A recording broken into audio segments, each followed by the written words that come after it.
Ketika kita masih menyangkal ketentuan Allah, umpamanya kita gagal panen. Kenapa harus gagal panen? Kenapa Menteri Pertanian tidak mengumumkan kepada petani supaya menjaga keberhasilannya? Kenapa dan kenapa? Jadi artinya bahwa ibu-ibu sekalian, ketika kita menghadapi satu kegagalan, pertama, jangan pernah ada penyangkalan apapun. Jangan pernah menyalahkan siapapun. Sudah kita terima mangga, kita terima apa adanya, ya wis bokat kudune konon. Selesai. Ya Allah, terima kasih. Nah, ketika kita terlahir di dunia, oleh Allah diberi wajah yang pas-pasan.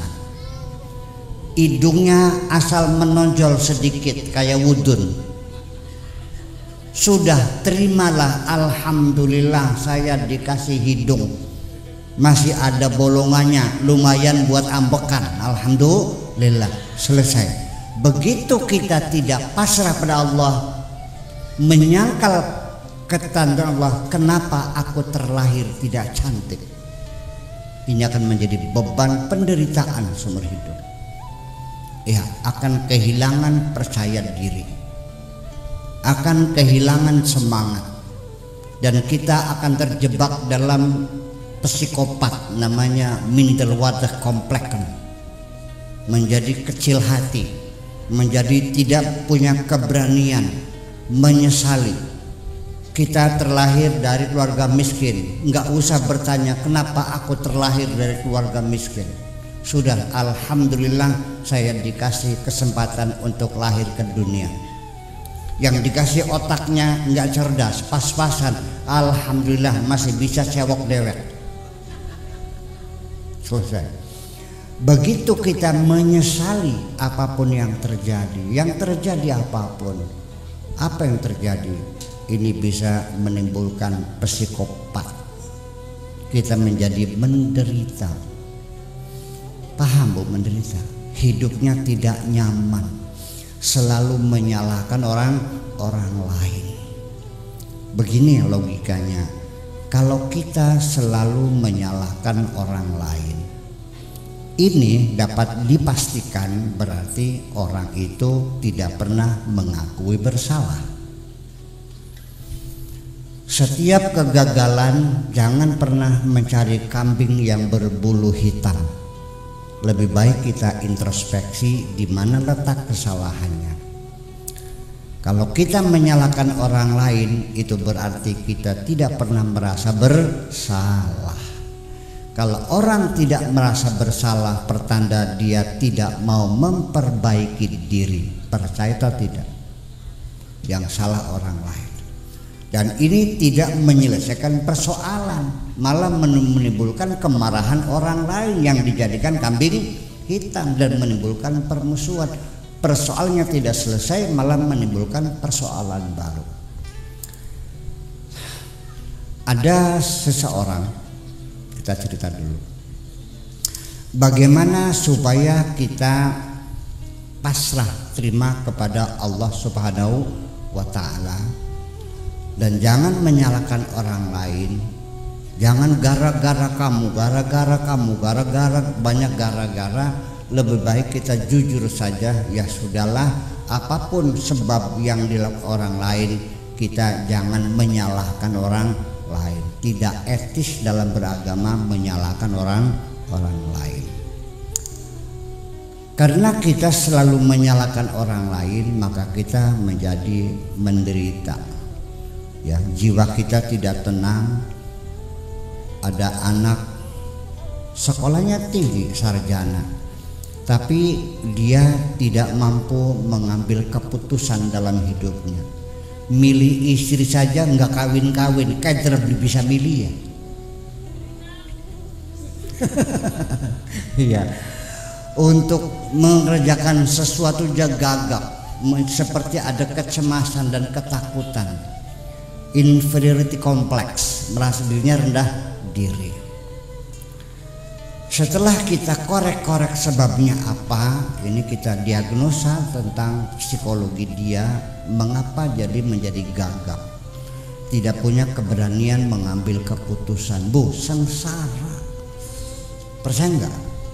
Rasanya seperti gamang, ngomong di atas mimbar saja ngopiak keluar semuanya, buyar semuanya. Ini kan berarti nggak bisa hidup orang nih. Akhirnya dalam cerita dia, ternyata ada satu penderitaan yang dia tidak pernah menerimakan awalnya, tidak mau berpasrah diri. Dia itu ditinggal mati oleh bapaknya. Sebabnya karena penyakitnya tidak cepat ditolong oleh dokter. Ya, suruh nunggu karena dananya nggak ada, sehingga akhirnya tidak cepat diobati sampai terlambat, akhirnya mati. Dia dendam kepada rumah sakit yang tidak menangani penyakit itu. Udah, kesalnya bukan main. Kemudian juga setelah bapaknya meninggal, ibu sekalian, dia ditanggung, dibiayai oleh kakaknya. Sekolahnya yang membiayai kakaknya sampai sarjana. Tetapi kakaknya ini, dia bercerita, dia galaknya bukan main. Sehari-hari kalau bangunin tidur langsung dibanjur sama air. Ya, kalau marah ditendang.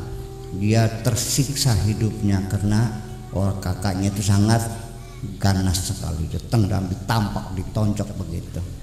Jadi dia karena merasa ini sehingga hidupnya tidak bisa mengambil keputusan apapun. Coba repot enggak, Bu? Kalau hidup begitu repot enggak? Sengsara enggak? Sengsara hidupnya. Lalu akhirnya saya katakan, caranya gimana supaya dia itu menerima realita yang dengan kebesaran hatinya begini. Kamu sekolah selesai enggak? Selesai. Sampai sarjana, sarjana. S1, S2, S3, S1. Alhamdulillah S1. Yang membiayai siapa? Ya kakak saya. Loh, ya kalau begitu kakak itu sayang sama kamu dong, nggak kejam. Kalau dia kejam tentu kamu akan dibiarkan saja terlantar. Selagi kakak kamu masih membiayai kamu sekuliah sampai selesai, berarti kakak kamu sayang. Tapi dia kejam, dia galak. Loh, kamu harus belajar memahami sudut pandang orang lain. Kunku semonoku jawane mah saking emane sira ditendang kudu kejam. Mung caranya begitu caranya. Jadi di sudut pandang lain kita harus mengerti sudut pandang orang lain. Saya yakinkan bahwa orang kakakmu itu sayang sama kamu. Kamu tidak dibenci. Dan Allah juga, kenapa Allah bikin mati bapakmu itu? Itu karena Allah sayang juga pada kamu. Mungkin kalau bapakmu masih hidup, mungkin kamu kuliahnya tidak selesai. Iya, sengaja dihabisin bapakmu untuk menyelamatkan kamu jadi sarjana. Dia mikir. Jadi gimana? Ya sudah, itulah hidupmu. That is your life, and you have to walk on. Kamu itulah kehidupanmu, harus kamu jalani. Waras sih. Jadi sini ada kiat-kiat bagaimana untuk berpasrah diri kepada Allah Subhanahu wa ta'ala. Bu, begini, datang kepada ustaz. Pak, kata ustaznya, ya Bu sing sabar. Rongna, saya ini selalu disakiti oleh suami saya. Ya, selingkuh. Ya sudah yang berjiwa besar. Sudah Pak Kiai, ini sudah berulang-ulang ketangguhan lagi, minta maaf lagi, terulang lagi. Pak Kiai, sampai kapan saya harus bersabar? Sabar kan ada batasnya. Begitu mengatakan sabar ada batasnya, saya katakan berarti Anda belum paham maknanya sabar. Itu. Jadi ini terminologi agama ini tidak dimengerti sebetulnya. Ya, rumusan yang begitu indah tidak mengerti. Yang sabar ya ada batasnya. Kalau sabar itu tidak ada batasnya sampai titik darah penghabisan. Ya tapi kan saya tidak purik, saya tidak tinggal. Iya, itu bukan sabar, itu namanya terpaksa. Karena kamu sudah tidak punya bapak, tidak punya ibu, suami selingkuh, mau minggat kemana? Jadi selama ini kamu ngurusin suami itu dalam keterpaksaan, itu bukan sabar namanya. Lah, jadi sabar apa? Sabar nggak ada batasnya. Ibu-ibu sekalian, makanan apapun yang diawetkan sampai dia tidak akan pernah busuk selamanya, diawetkan, itu namanya musabbarat, dibuat sabar. Jadi sabar itu gimana? Ya kalau kita sabar tidak bisa, ya disabar-sabarkan saja dulu, nanti lama-lama juga bisa jadi sabar. Sabar tidak bisa datang dengan sendirinya, tapi dengan pelatihan, pendidikan, latihan berulang-ulang baru kita kokoh. Jadi sabar itu sebetulnya adalah kepribadian yang kokoh, siap menghadapi, punya keberanian menghadapi hidup, dan dia berjalan pikirannya bagaimana menyelesaikan persoalan, bukan melarikan diri. Kalau perempuan itu karena suaminya selingkuh lalu cari lebih, minta cerai, itu bukan sabar, namanya melarikan diri, pengecut kau ini. Ya, kita hidup harus berani. Jangan pernah menyerah. Jangan pernah menyerah. Dan disitulah hebatnya hidup, bukan keberhasilan, tapi bagaimana dia bertahan hidup ini. Ibu-ibu sekalian, yang orang yang hidup hebat itu bukan orang yang usahanya berhasil, bisa bikin rumah gedung, bisa beli mobil mewah, ya kan gitu, bisa pesiar ke Perancis. Bukan itu. Yang hebat itu adalah orang yang bertahan, berani menghadapi kehidupan. Itu yang hebat.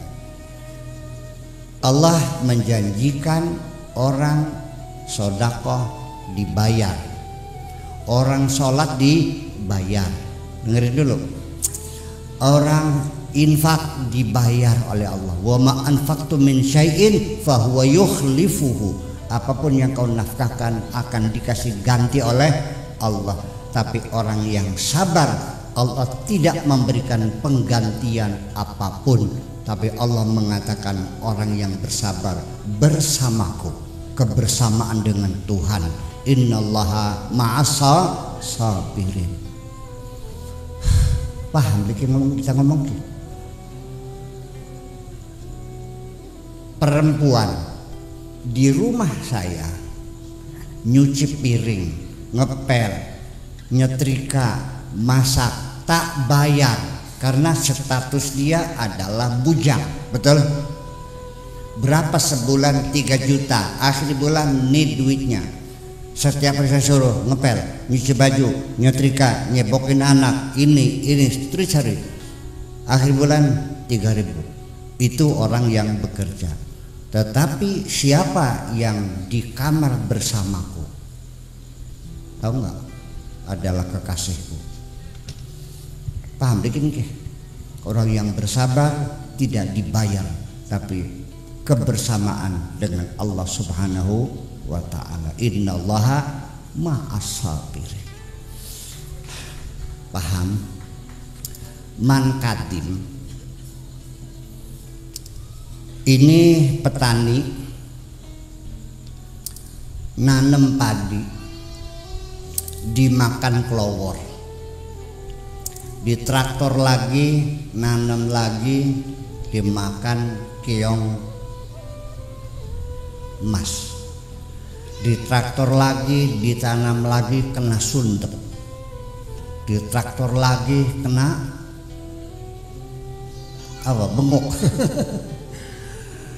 Nah tikus, traktor lagi, tanam lagi, kebanjiran kelem semuanya, sampai habis uangnya, sampai tinggal celana poket. Masih nanam juga sampai meninggal dunia dan habis hartanya semuanya. Itulah orang yang paling hebat di sisi Allah. Kenapa? Dia diturunkan ke bumi dengan tugas menanam padi, dia jalani sampai mati. Itu yang paling hebat.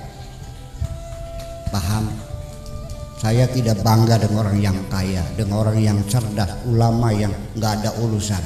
Yang paling hebat adalah orang yang siap bertahan menghadapi kehidupan.